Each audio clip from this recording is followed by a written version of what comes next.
চৰকাৰে মান্থলি পইচাটো 1000 টকাটো দিয়ে, 1000 টকাটো আজিলৈকে দিয়া নাই। কোনো মানে এনেকুৱা কি দুখীয়া মহিলাই 33 টকা 33 পইচা হাজিৰাত কাম কৰিব পাৰি নেকি বাইদেউ?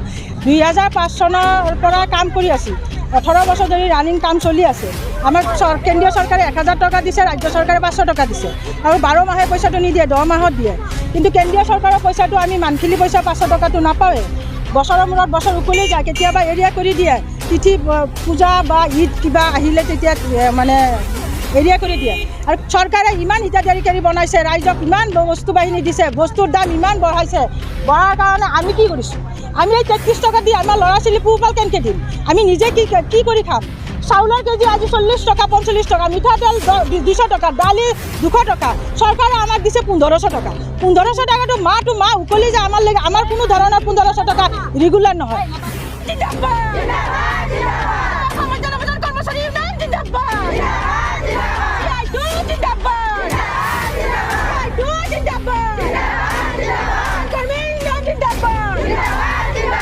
এক নৱেম্বৰ তাৰিখৰ পৰা 4 নৱেম্বৰ তাৰিখলৈকে আমাৰ পিকেটিং কাৰ্যসূচী আছে।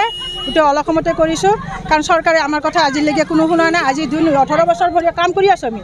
2005 চনৰ পৰা কাম কৰি আছোঁ, 18 বছৰ ধৰি ৰানিং কাম চলি আছে। আমাক কেন্দ্ৰীয় চৰকাৰে 1000 টকা দিছে, ৰাজ্য চৰকাৰে 500 টকা দিছে আৰু 12 মাহে পইচাটো নিদিয়ে, 10 মাহত দিয়ে। কিন্তু কেন্দ্ৰীয় চৰকাৰৰ পইচাটো আমি মান্থলি পইচা 500 টকাটো নাপাওঁৱে। বছৰৰ মূৰত বছৰ উকলি যায়, কেতিয়াবা এৰিয়া কৰি দিয়ে। তিথি পূজা বা ঈদ কিবা আহিলে তেতিয়া মানে এৰিয়া কৰি দিয়ে। আৰু কেন্দ্ৰীয় চৰকাৰে মান্থলি পইচাটো 1000 টকাটো দিয়ে, 1000 টকাটো আজিলৈকে দিয়া নাই। কোনো মানে এনেকুৱা কি দুখীয়া মহিলাই 33 টকা 33 পইচা হাজিৰাত কাম কৰিব পাৰি নেকি বাইদেউ? চৰকাৰে ইমান হিতাধিকাৰী বনাইছে, ৰাইজক ইমান বস্তু বাহিনী দিছে, বস্তুৰ দাম ইমান বঢ়াইছে। বঢ়াৰ কাৰণে আমি কি কৰিছোঁ? আমি এই 33 টকা দি আমাৰ ল'ৰা ছোৱালী পোহপাল কেনেকৈ দিম? আমি নিজে কি কৰি খাম? চাউলৰ কেজি আজি 40 টকা 45 টকা, মিঠাতেল 200 টকা, দালি 200 টকা। চৰকাৰে আমাক দিছে 1500 টকা। 1500 টকাটো মাহ উকলি যায় আমাৰ লাগে। আমাৰ কোনো ধৰণৰ 1500 টকা ৰেগুলাৰ নহয়। যদি ৰেগুলাৰ নহয় আমি কি কৰিছোঁ? সেইকাৰণে আমি চৰকাৰৰ মানে নীতিৰ বিৰুদ্ধে আজি আমি 4 দিনীয়া পিকেটিং কাৰ্যসূচী ৰাখিছোঁ। এইখন অফিচ বন্ধ কৰিছোঁ। যদি অফিচৰ কৰ্মচাৰীহঁতে তেওঁলোকে অফিচ খুলিব খোজে, তেওঁলোকক আমি অনুৰোধ বা নিম্নভাৱে অনুৰোধ কৰি ক'ম যে আপোনালোকে তেওঁলোকে অফিচ খুলিব নালাগে, আপোনালোকে আমাৰ লগত সহযোগ কৰক, আমাৰ কাৰ্যসূচীটো সফল কৰাৰ কাৰণে চেষ্টা কৰক। বাকী আছে, বাকী কোনোবা আৰু কোনোবা ক'ব দিয়ক, মই নিশ্চয় ক'ম। আজি আমাৰ যিটো কাৰ্যসূচী লৈছোঁ 1 তাৰিখৰ পৰা, কাৰণ চৰকাৰে আমি বহুত ধৰণৰ কাৰ্যসূচী দিলোঁ, কোনোদিনে চকু মেলি নাচায়। এখন চৰকাৰ মানে এনেকুৱা চৰকাৰ পাইছোঁ, গাড়ী এৰি দিলে হয় হেমন্ত বিশ্ব শৰ্মাই, কাৰণ এটা 1000 টকা বা 1500 টকাত কোনো নচলে।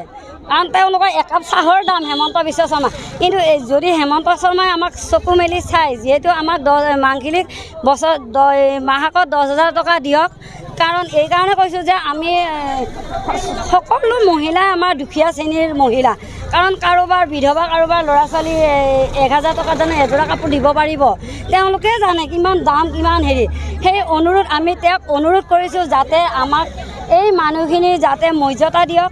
আৰু এইটো এটা ক'ব খুজিছোঁ যে ঘৰত থকা মানুহে কি অৰুণোদয় আঁচনি পায়। আমি কিয় অৰুণোদয় আঁচনিটো নাই? আমাক অৰুণোদয় আঁচনি নালাগে। আমাক মান্থলি যিটো মজুৰি, আমাক মজুৰিটো বঢ়াই দিব লাগে। কাৰণ এইটোৱে আমাৰ বিশেষ অনুৰোধ। কাৰণ আৰু যিগিলা স্কুলৰ ৰান্ধনি, যিহেতু স্কুল আজিকালি বন্ধ, কিছুমান স্কুল উঠাই দিছে, উঠাই দিয়া ৰান্ধনিকেইটা ক'ত যাব তেওঁলোকে? কাৰণ তেওঁলোকে যে উঠাই দিয়াৰ পিছত ঘৰতে বহি থাকে। সেই ৰান্ধনিকেইটা আমাৰ 3 লাখ সাহাৰ্য মানে পেঞ্চন দি যাতে তেওঁলোকক বিদায় দিয়ে। অহা টাইমত ল'ম। যদি এইটোত যদি কোনো ধৰণৰ আমি কোনো হেৰি নাপাওঁ, তেতিয়াহ'লে আমি আৰু কাৰ্যসূচী আছে, এনেকুৱা কাৰ্যসূচী। এইটো এতিয়া আমি ক'ব নোৱাৰোঁ, মাত্ৰ বৃহৎ আন্দোলন আছে। কিজানি আমাৰ অন্নখন হ'বও পাৰে, কাৰণ গুৱাহাটীতো হ'ব পাৰে, ইয়াতেও হ'ব পাৰে। সেইটো আমি আজি ডাইৰেক্টলি নকওঁ, কাৰণ তেওঁলোকে কি কৰে চাই লওঁ। যদি এনে আমি আজি 4টালৈ, হয় 4 বজালৈ 4 বজালৈ ইয়াতে আমি আজি 9 বজাৰ পৰা ওদালগুৰি ডিষ্ট্ৰিক্টে 4 বজালৈ পিকেটিং কৰিম। যে আজি ইয়াতে নহয়, অকল গোটেই অল অসমতে চলি আছে। গোটেই অল অসমতে যিটো আছে আমাৰ মানে ইউনিয়ন, যে সদৌ অসম মধ্যাহ্নভোজী কৰ্মচাৰী ইউনিয়নে আজি 1 নৱেম্বৰৰ পৰা 4 নৱেম্বৰ তাৰিখলৈকে পিকেটিং কাৰ্যসূচী ৰাখিছোঁ অল অসমতে।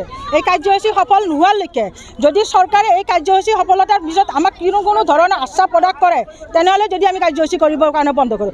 যদি চৰকাৰে আমাৰ কোনো ধৰণৰ পদক্ষেপ হাতত নলয়, আমাৰ প্ৰতি কোনো সঁহাৰি নজনায়, তেনেহ'লে আমি ইয়াৰ পৰা যৌনী আন্দোলন কৰিবৰ কাৰণে প্ৰস্তুত আছোঁ। আগলৈ আমি যৌনী আন্দোলন কৰাৰ কাৰণে প্ৰস্তুত আছোঁ। কাৰণ যদি কোনোবা ইয়াতে যদি কোনোবা এই কাৰ্যসূচী পিকেটিং কৰি থাকোঁতে কোনোবা ৰাস্তাত দুৰ্ঘটনা হয় বা কিবা এটা বিপদ হয়, কোনোবা এক্সিডেণ্ট হয়, এইটোৰ কিন্তু দায় চৰকাৰ বা প্ৰশাসনে। অলৰেডি আমি 15 দিন আগতে জাননী এখন দিছোঁ, কোনো ধৰণৰ পদক্ষেপ তেওঁলোকে লোৱা নাই। আৰু যদি স্কুলত যদি আমি কাম হেৰুৱাব লগা হয়, যদি আমাৰ মহিলাবিলাকে 60 বছৰ হ'ব লগা হ'লে মানে পেঞ্চন পাব লগা হয়, আমি সুদা হাতেৰে পেঞ্চন পাব লাগে। এইটো 1 নম্বৰ বিষয়। যদি 2 নম্বৰ বিষয় যিটো হৈছে, যদি আমাৰ কৰ্মস্থলীত কাম কৰি থাকোঁতে কোনোবা ৰান্ধনী দুৰ্ঘটনা হয় বা জুয়ে পুৰে বা কিবা এক্সিডেণ্ট হয়, তেওঁলোকৰ বিধি ব্যৱস্থা কোনে ল'ব? তাৰ বাবে চৰকাৰৰ তাত আমি বাৰ অনুৰোধ কৰিছোঁ যে 3 লাখ টকা এটা এককালীন সাহায্য দিবৰ কাৰণে ব্যৱস্থা কৰক, চিকিৎসাখিনি দিবৰ কাৰণে ব্যৱস্থা কৰক। কোনো ধৰণৰ পদক্ষেপ নলয়। নোৱাৰে যদি আমাৰ ইতিমধ্যে দুৰ্গা পূজা গৈছে, আমাৰ ইতিমধ্যে 8,000 টকা পাব লগা আছিল। 8,000 টকা আমি ৰিলিজ কৰি আনিছোঁ।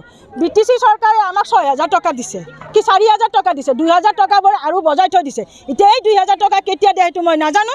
আৰু অসম চৰকাৰে যেতিয়া কেন্দ্ৰীয় পইচাটো দিছে, তেওঁলোকে এতিয়া দিছে নিদিছে সেইটোও আমি নাজানো। 8,000 টকা পাব লগা আছিল, 8,000 টকা পোৱা নাই, আমি 4,000 পাইছোঁ। আৰু BTC চৰকাৰে কৈছে যে 2,000 টকাটো আৰু পাব লাগিছে। 8,000 টকাটো পাব লগা আছিল, 8,000 নাপালোঁ। কিন্তু ঈদ বা দুৰ্গা পূজা কিবা যে খ্ৰীষ্টমাছ আহিলে যে আমি যে কিছু এটা পইচা পৰিমাণ পাব লাগে, আমিনো কিমান টকাত কাম কৰিছোঁ এই কথা কিন্তু চৰকাৰে নিশ্চয় জানে। যিহেতু চৰকাৰে আঁচনি চলাই আছে, চৰকাৰে নিশ্চয় জানে এই ইয়াতে দুখীয়া মহিলাবিলাকে কিমান ধৰণৰ কাম কৰি আছে।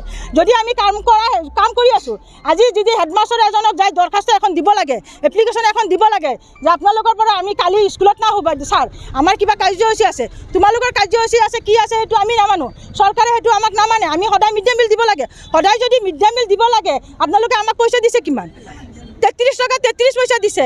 আৰু যদি মান্থলি 1500 টকা যদি আমি 50 টকা পাওঁ, 50 টকা দি আমি চাউল কিনিম নে, দালি কিনিম নে, ল'ৰা ছোৱালী স্কুলৰ খৰচ দিম? আপোনালোকে এবাৰ বিবেচনা কৰি চাওক। ইমান মিডিয়াত আমি যিমানবাৰ কাৰ্যসূচী কৰিছোঁ, সদায় দিনে আমি মিডিয়াবিলাকক দিওঁ। এতিয়া মিডিয়াবিলাক আমাৰ পৰা লিখি লোৱাৰ পিছত না আমি ফেচবুকত পাওঁ, নে ক'ৰবাত নিউজ চেনেলত পাওঁ, না ক'ৰবাত পাওঁ, নিজৰ হোৱাটছআপ গ্ৰুপত পাওঁ। কেৱল হোৱাটছআপ গ্ৰুপত পালে নহ'ব নহয়, হোৱাটছআপ গ্ৰুপ চবৰে নাই। সেনে মই আপোনালোকক অনুৰোধ কৰিছোঁ, আপোনালোকে যদি আমাৰ সহযোগিতা অংশগ্ৰহণ কৰিব আহিছে, এই চেনেলৰ জেগা যাতে চৰকাৰৰ ঘৰত এই বাৰ্তাখিনি যায়, তাৰ কাৰণে আপোনালোকক মই অনুৰোধ কৰিছোঁ। আৰু যদি কোনোবাই ক'ব খুজিছা, এই বাইদেউহঁতক ক'ব পাৰা, মোক কৈ